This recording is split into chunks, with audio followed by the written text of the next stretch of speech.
La la la la la. That's little Stevie Wonder, 12 years old when he made that album, 1963. It's also the last time they called him Little Stevie Wonder. Little Stevie Wonder with a big voice. Wow. La la la la la. Can I start with a rant? I know I've been doing that lately, haven't I? What is it with service people who say they're going to be somewhere at a certain time? So you stay home and you change your life so that you can be there when they come to fix something or to look at something or to bring you something. And then they don't show up and they don't call and they don't text. And then maybe you get an apology hours later. What is that? Is there like so much work and so much money for everybody that people have decided they don't need to be polite anymore and customer service is not important? Sorry. I think with all of the people on the planet, so that you can get pretty much anything anywhere, it's really important that you have some like rapport with your customers, some fabulous customer service. I used to have this thing when I was in business where I would always promise my clients less than I knew I could deliver. Yeah, if I was going to change what they got, I wanted it to be for the good, not for the aggravating, stressful. Do we have somebody not coming this afternoon? Yes, we have someone not coming again What today. time are they scheduled? They're scheduled for 4 o'clock. Oh, Okay. and guess what? It's a pool guy, and his name is Chad. Okay. Now, I'm sorry. I started laughing when he told me his name, and he said, "Why are you laughing?" And I said, "Chad, the pool guy? Come on. Chad is the guy who cleans the pool, not the guy who builds it." He laughed. He said, "We're going to be good friends." So maybe he'll show up. I don't know. It could be. So optimistic. And I know. I believe until I can't believe anymore. Our nice neighbor's handyman, right? When was he going to come by yesterday? Yeah, that was yesterday. He wasn't there either. What is that? He's our next door neighbor. Hello. Okay. I'm off my rant. Fritzy report. I didn't give you one yesterday. So the weather has been warm, very warm. I mean, like we're back up into the hundreds, but not like 120 oppressive warm. So when I went to see her the other day, she gets cold a lot and she didn't have gloves on and she just had one sweater on, no blanket. She likes to be really warm. So I said, "I know how to warm you up." They have this beautiful, gorgeous yard attached, it's like where the inmates go to work out, they get their hour of sunshine. No, they don't like take them outside regularly. So I pushed her, like she's in a chair. I didn't like push her, okay? So I took Fritzy, my 98-year-old adorable little mama, took her outside to sit in the sunshine. You know how dogs and cats are when they get in the sunshine and they just like stretch and preen and you can just feel how good it feels. That's what it was like having Fritzy in the sunshine. And I brought her some of those little teeny frozen eclairs to celebrate going outside. I think she thought it was a perfect day. That's all I can tell you. She is getting a little bit more into the ozone. About remembering people and things. And yet, I went through her entire family history with her. It was so much fun. But I started with when she was a little girl. And I started with the names and descriptions of her parents and her big brother. And then I went into, brother, sister-in-laws and cousins, and she was having so much fun. She told me she remembered all those old timers. Maybe she did. I don't know. But oh, Indy, if you could have seen her face, she was just bright.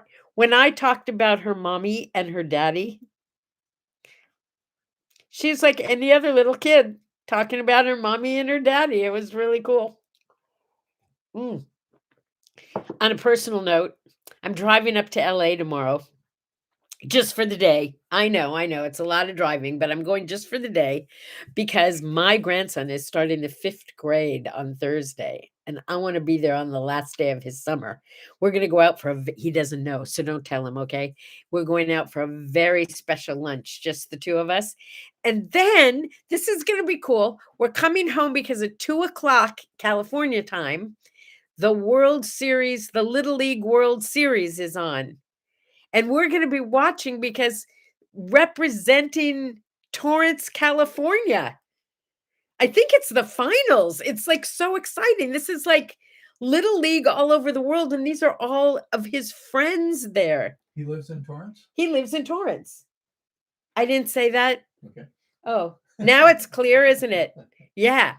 Yeah. The Torrance Little League is in the not national, in the World Championship of Little League. Good morning, Stephen. Thanks for being here. Yeah. Let's see. Oh, I know what else I wanted to talk about. Giving to charity. Can we talk about that for a minute?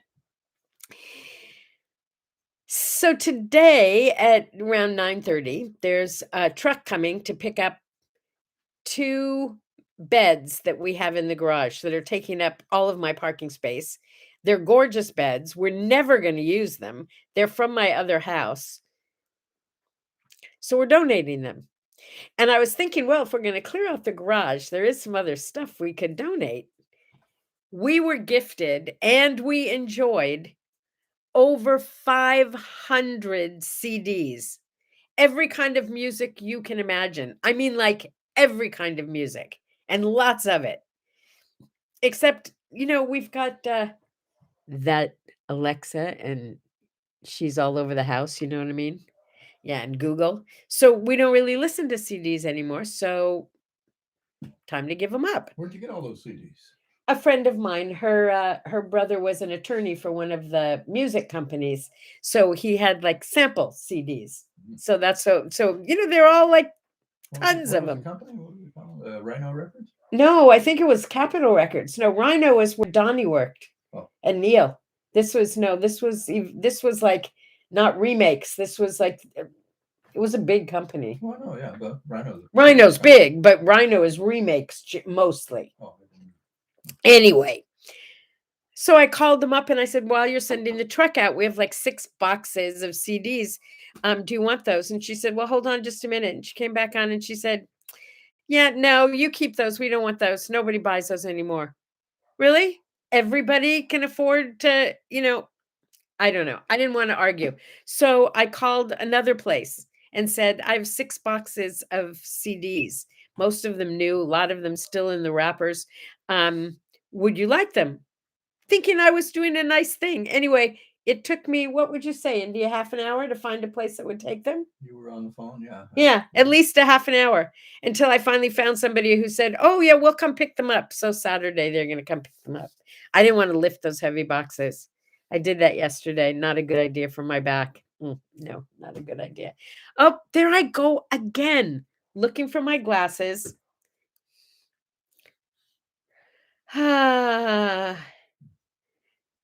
You know what? I don't have the energy to do anything with the CDs. There's a suggestion here that maybe I ought to sell them. I don't have the energy. And no, I did keep them. I kept them for years, like 3 years, and now it's time. It's time. No, somebody's going to benefit from them. The people who are picking them up, they're going to get them into the right hands. I just know it. Good morning, Ginny. Oh, Ginny must be a baseball fan. Yeah, because she heard me talking about Torrance Little League, and she's got baseballs up all over the chat box there. It's can opener day. Okay. I don't normally give out kudos to things like can openers. When is the last time you had a can and you couldn't get it open? I mean, a lot of cans now have flip tops so you can open your can of soup. You don't have to worry about it. But if you've ever been camping and you forgot your can opener, you knew you were in trouble. You know what else is really fun? When you play tennis, not that I've played in ages, but when you play tennis and you open the can of tennis balls with the pop top, but the pop breaks off, the little thingy on the pop top breaks off and you can't get into it, then you have to open the can the old-fashioned way. Yeah, be careful not to cut yourself because that stuff is sharp. So let's talk about can openers for a moment. When I have the tennis ball issue, I take out my handy dandy little pocket knife. I have a little tiny pocket knife I always carry with me that they always steal from me at the airport, and then I have to buy another one. Right, Ginny? Yeah. Anyway, it's got a scissors in it, and the scissors is really sharp, and I can like cut through and open up the can. Can't do that with a can at home. So what do? Well, there's the can opener that's like, for beer. That's easy.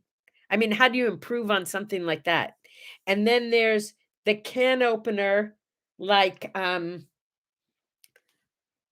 you remember electric can openers? You don't have one, do you? I mean, we all got them as wedding presents back, 40 years ago, but I don't know. I don't, what a waste of energy, don't you think? I don't understand the point at all of an electric can opener. It's like not that big of a deal. Do you remember the one your mother had? It was just like two little pieces of metal with a little gear and a little turny thing up at the top, and you just stick it on and knit, knit, knit, knit, knit, knit, knit, and go around the can, and it was open. You'd cut yourself frequently, and it had sharp edges, but come on, it worked really well. The ones they have now, they do them in different colors and different materials on the handles, but I like my can openers. I'm not gonna lie. I no electric for me. I like a hand can opener. I do. I do. But it makes me very happy when I just have to pop top the can. It does. It's so much simpler. It's also knife day while we're talking about utensils. Which is the other way to open a can. Yeah. Yeah. Do you have sharp knives in your house? Yeah, we have like 11 different sharpeners. I always forget to use them. Consequently, I'm the guy who's always got the dull knife. Indy likes him sharp. He does a good job of keeping him sharp. So I try and use his knives when he's not looking because I don't keep mine sharp. My kids used to get very aggravated with me. Ma, how can you cut with this thing? It doesn't even cut paper. Yeah. So knife day. It's waffle day. I celebrated yesterday. Yes, Indy celebrated yesterday. He bought frozen waffles. Do you remember toaster waffles when you were a kid? Oh, it was such a treat to have a toaster waffle. And they'd pop up and you'd get butter and syrup and all those little nooks and crannies. Indy bought a beautiful little heart-shaped, well, the waffle iron isn't heart-shaped, but he bought a red waffle iron because the accessories in our kitchen are red. By the way, having a clean stove and oven, you just walk in that room and it feels different. Anyway, back to waffles. This cute red waffle maker makes heart-shaped waffles. I think they taste better because they have a shape. I do. Plus, homemade, I don't know. I would take homemade over store-bought anytime. But the ones that Indy had yesterday, you don't toast them. You put them in the oven for 3 minutes.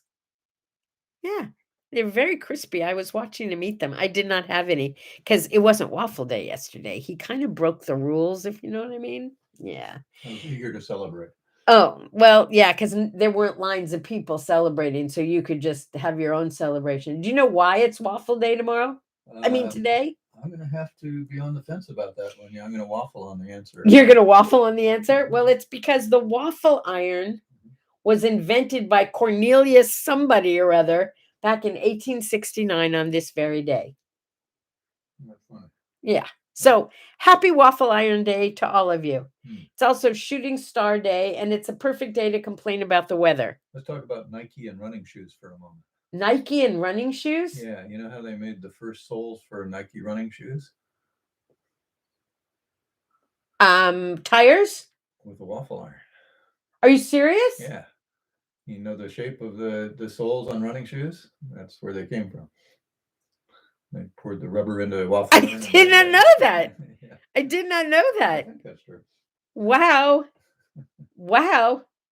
Yeah, the waffle soles, they called them. First can opener was 1858. Wow, that was even before the first waffle iron. Maybe you needed a can opener to open the ingredients for the waffles. I don't know. It's also a really weird day. It's Ways Goose Day. Ways Goose. Do you know that word? Never heard it. Neither did I. Most people haven't heard it.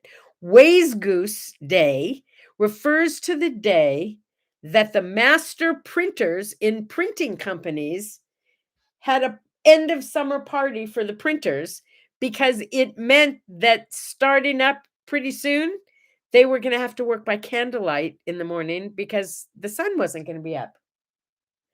And there were like literally 3 pages of reasons why it's called Ways Goose. And after you read each one, it says, but we don't really think that's true. But we don't really think that's true. So they can't figure out why it's called Ways Goose Day, just that it is. But the sun is starting to come up now. It wasn't when I walked in here. That's kind of tells me winter is coming. Okay, what else?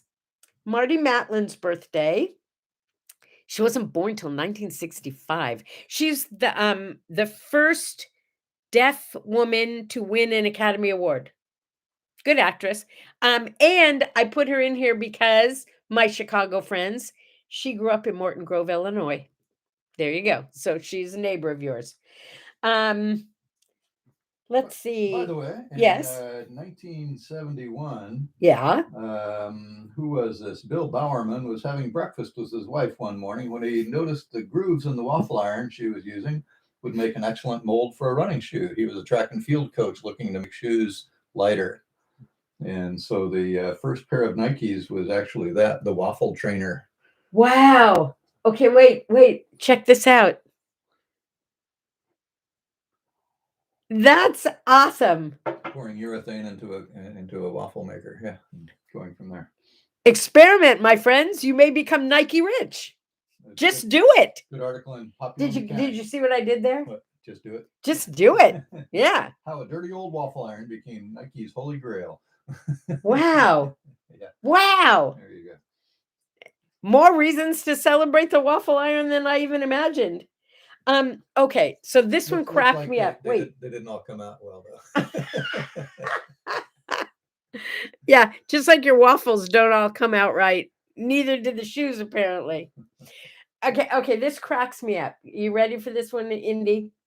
In 79, get that? No, in 79 CE, before the Common Era. Oh. In 79 is the day today in 79 when we were told that Mt.Vesuvius erupted and destroyed Pompeii and her Herculean and like 2 or 3 other little cities, right?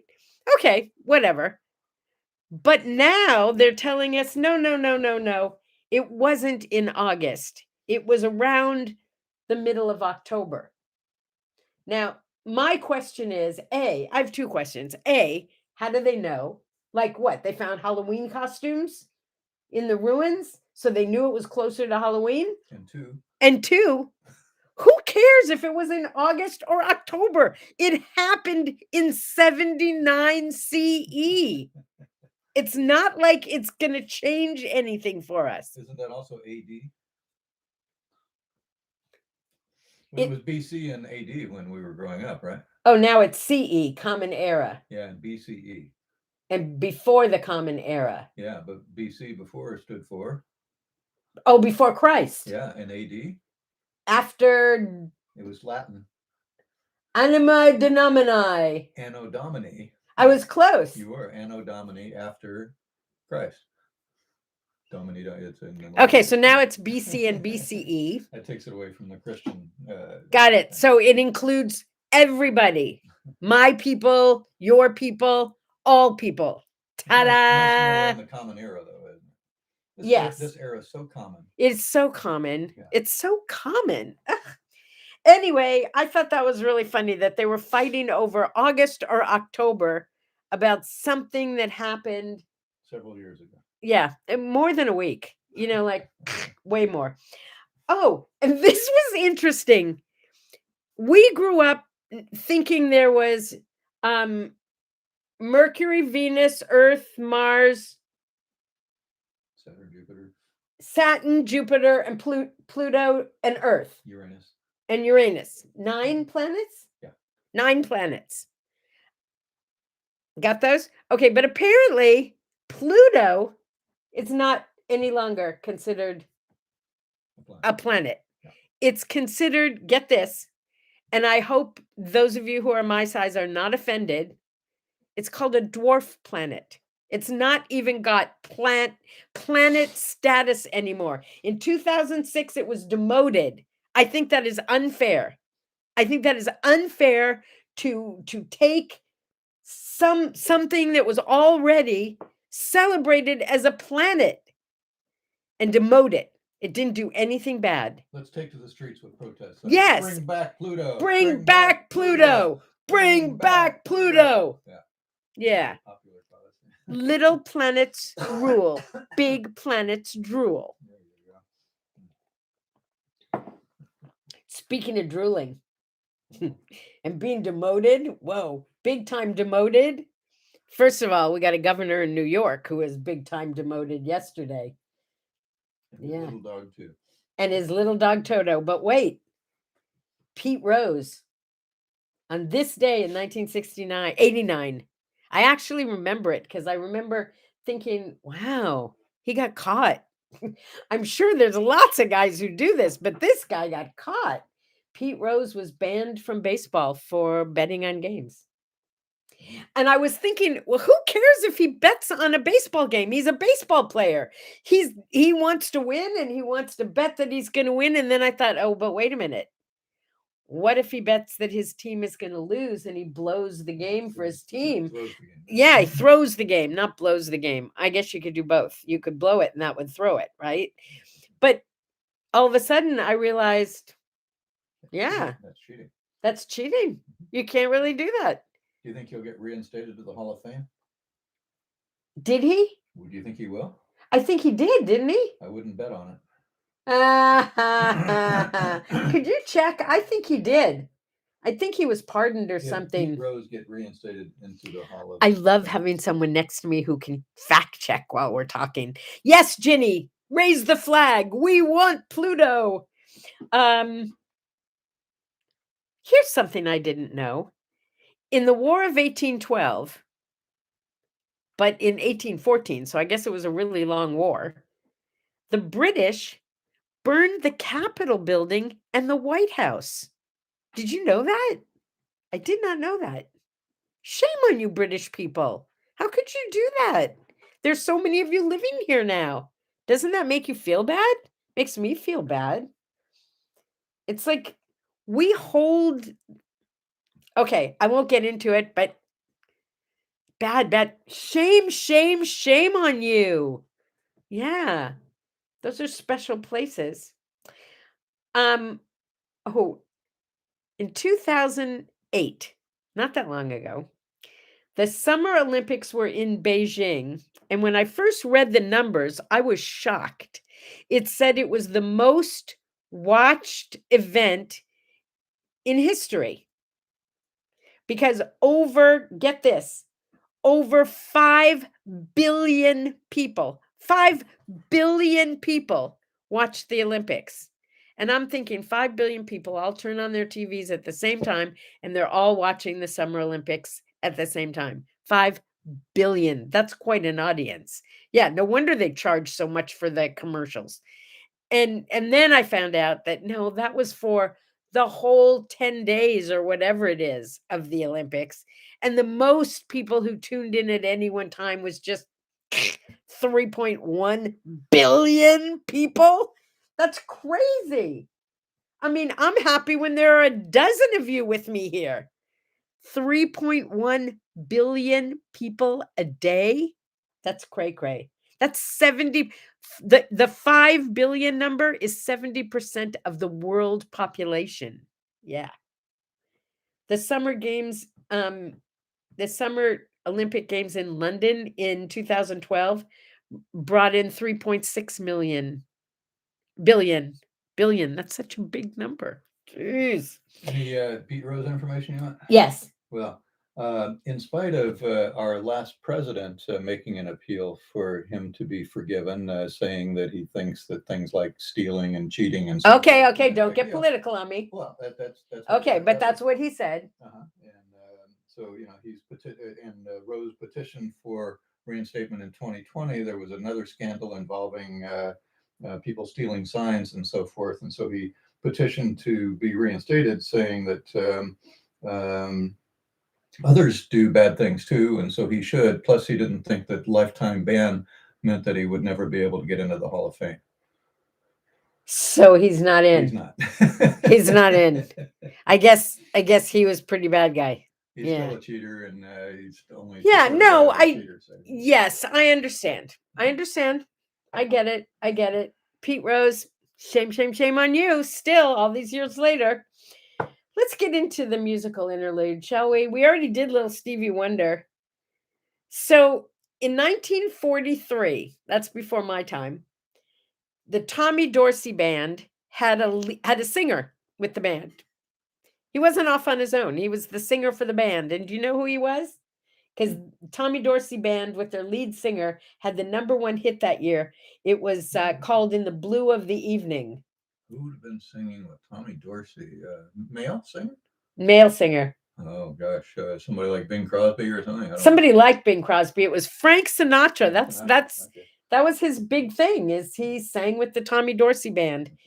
And when I saw it was In the Blue of the Evening, I got a little mixed up because I remembered him singing a song I really like, In the Cool, Cool, Cool of the Evening. Dun, dun, dun, dun, dun. That was a great song. Frankie sang that too, but that was not #1 in 1943. 1974, Paul Anka's #1 hit was You're Having My Baby. Well, that's why you were trying to play that yesterday. Yeah. It was like, what? That's the name of the song and that was #1? That's kind of shocking, don't you think? And then, of course, in 63, it was Little Stevie Wonder and his album. Is this You're Having My Baby? No, The Blue of the Evening. Oh, The Blue of the Evening. It's like very like. In the blue of evening. Old Blue Eyes. Old Blue Eyes, yeah. So that's good background for talking about today's word art, don't you think? Because today's word art, I won't even begin to tell you that it was my original thought. I've heard this my whole life and I've lived by it and I felt like I own it. I'm taking ownership of it, so should you. And that is, if you want to know who your competition is, look in the mirror. That's your only competition. I personally, I love to win. I love to be #1. But most important to me is that I do the best I can possibly do and I be the best me. And I do just a little better today than I did yesterday. Maybe I'll win, maybe I won't. But bottom line is, I'm pushing it. I am pushing it and I am competing with me. If you ask the people at tennis if I'm highly competitive, they will tell you, yes, she is highly competitive. And I am very competitive because it pushes me to be the best me that I can be. And I also want to be the best me that I can be when I do this for you. So here we go. I know at the end of our half hour, if I've like kicked it, Pete Rosed it out of the park, don't bet on it. Anyway, I don't strive necessarily to be perfect. I strive to be most improved every day. Because if you're most improved every day, even those little increments are going to get you to where you want to be. Go for improvement, my friends. And in the meantime, remember, coffee is a hug in a mug. And this is your opportunity for a sip and a smile. See you guys tomorrow. Bye-bye.